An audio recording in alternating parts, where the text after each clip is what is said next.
నమస్కారం సోదరులారా, ఈరోజు మరలా ప్రభుత్వాలు ఇసుకని ఆపినాయి. మరి రోజువారీ అవసరాల్లో నిత్యావసరాల్లో ఒకటిగా మారిపోయిన ఇసుకని మరలా ప్రభుత్వాలు ఇసుక ఆఫ్ చేసి ఇవాళ ట్రాక్టర్ ట్రక్కు ధర 5,000 నుంచి 6,000 అవసరాన్ని బట్టి నడుస్తుంది.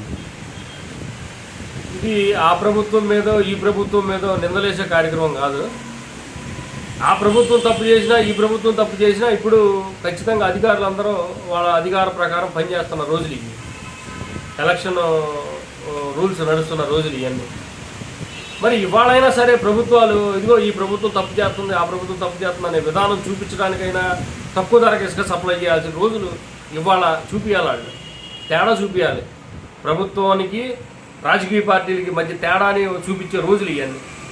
అలాంటి తేడా చూపించడం పోయి ఇవాళ మరలా ఇసుక రేట్లు పెంచుకుని 6,000 దాకా తీసుకెళ్ళి నిర్మాణదారులకి ఇసుక అనే పరిస్థితి లేకుండా చేసి కార్మికులకి పనిపోయే పరిస్థితులు ఇవాళ నడుస్తూ ఉన్నాయి.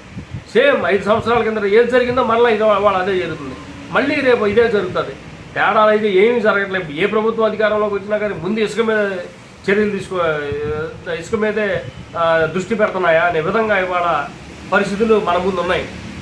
మేము ట్రేడ్ యూనియన్లుగా చెప్పాలనుకుంటున్నది ఒక్కటే, మన కార్మికుల నాయకులందరికీ, కార్మికులకి, ట్రేడ్ యూనియన్ నాయకులకి, అట్లనే రాజకీయ పార్టీ నాయకులకి, ప్రభుత్వ అధికారులకు కూడా, మీరు ఇలా కానీ చూసుకుంటా పోతూ ఉంటే ఈ మనుగడ ముందుకు సాగిపోతూనే ఉంటుంది. దోచుకునే వ్యవస్థ ముందుకు వస్తూనే ఉంటుంది.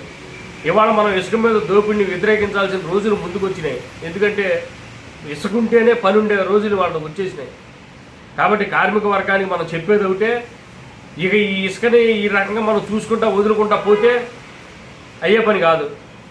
ఇసుక మీద ట్రేడ్ యూనియన్లుగా మనమే నిర్ణయం తీసుకోవాల్సిన రోజు వచ్చింది. అవసరమైతే నిర్మాణదారులు అందరూ ఏకమయ్యి, మనం కార్మికులందరూ ఏకమయ్యి ఇవాళ ఇసుకని మనమే అవసరమైతే చెరువు నుంచి తీసుకొచ్చుకుని, వాగు నుంచి తీసుకొచ్చుకొని మేమే పని చేసుకుంటాం. ఈ రాజకీయ నాయకులతో మాకు పనొద్దు, ఈ అధికారులతో మాకు పనొద్దే విధంగా వద్దు అనే విధంగా మనం గట్టిగా చెప్పాల్సిన రోజు ముందుకు వస్తూ ఉంది. కాబట్టి ఇక ఇవాళ రేపు కనుక దీని నిర్ణయం ఇదే రకంగా సాగితే కార్మికులందరూ ఏకమై ఇసుకనే మనమే తెచ్చుకొని పనుల దగ్గర పెట్టుకుని అదే పని పెట్టుకోవాల్సిన పరిస్థితి వచ్చింది. ఇసుక ఎందుకు దొరకట్లేదంటే కృష్ణానదిలో ఉన్న వాగులో ఉన్న ఇసుక ఇవాళ నిర్మాణదారులకు ఒక ట్రాక్టర్ ద్వారా రావాల్సిన ఇసుక 6,000 ఎందుకు అయిందనే దానికి సమాధానం ప్రభుత్వాలు చెప్పలేని పరిస్థితి ఉంది. నిన్నటి దాకంటే వైసీపీని తిట్టాం, మొన్నటి దాకంటే తెలుగుదేశాన్ని తిట్టాం. ఇవాళ ప్రభుత్వమే చూస్తుంది కదా డైరెక్ట్గా.